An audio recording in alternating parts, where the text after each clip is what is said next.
Seguim coneixent els equips de la base de la secció de futbol sala del club. Avui és el torn de l'Alaví, entrenats per Héctor Castillo. Ens acompanyes?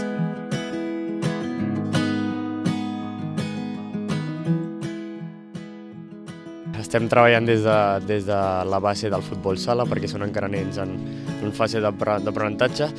I bé, de moment l'objectiu principal és que s'ho passin bé, principalment.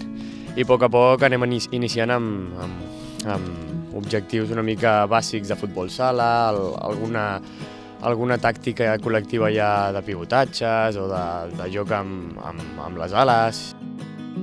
Normalment els dimarts, el dia després del partit, parlem del partit que hem fet, l'analitzem i fem una mica de part física, sense pilota, i després ja és tota la setmana pilota.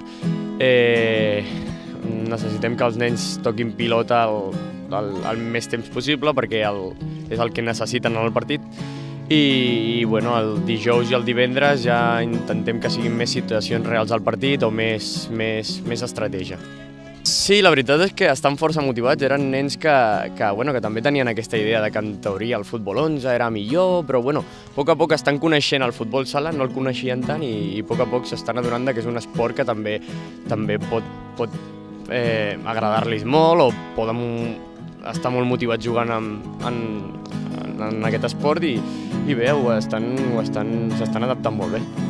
Vam començar al principi una mica fluixets perquè eren un equip completament nou, dos entrenadors nous, els nens no es coneixien i bé, vam començar fluixets. Amb les primeres 5 jornades vam guanyar un únic partit, però en les últimes 7 jornades només hem perdut un, portem 5 victòries, un empat i una derrota.